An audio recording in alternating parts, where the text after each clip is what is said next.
Now we have some breaking news from the WRAL NC Capitol team. This is the headline from WRAL.com. Sources tell us top members of Mark Robinson's state office have resigned. It's been less than a week since CNN reported he made racist and sexually graphic comments on a porn site.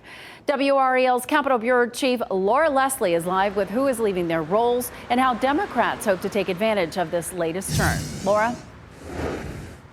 Debs, that's right. Sources tell us that 4 of the senior staffers in the Lieutenant Governor's office here are planning to resign. They join 8 top staffers who left his campaign over the weekend.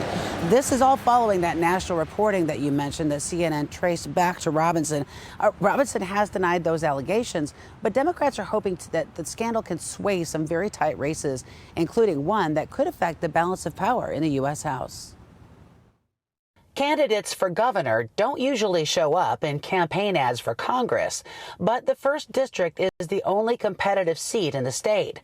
Democrat Don Davis is in a very tight race there against Republican Lori Buckout.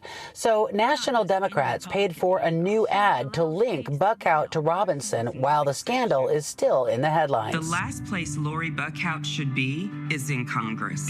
A spokesman for Buckout called the ad, quote, fiction, but did not respond to our request for a statement on Robinson. Meredith College political scientist David McLennan says the ad is unlikely to make a big difference, but it could swing some undecided voters, especially if they don't know much about Buckout. That's where advertising can be effective because you're shaping a perception.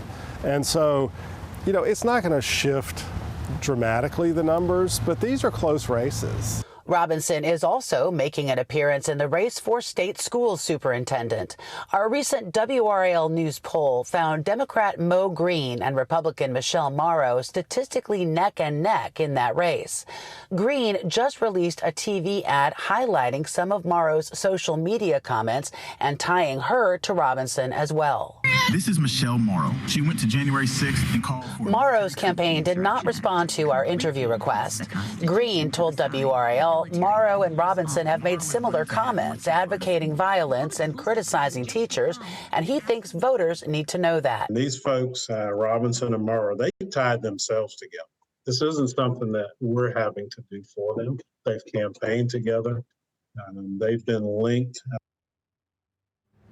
We asked the Robinson campaign for a response to the staff departures and the ad campaigns. Robinson campaign spokesman Mike Lonergan pointed us to a social media post made on X today by Robinson.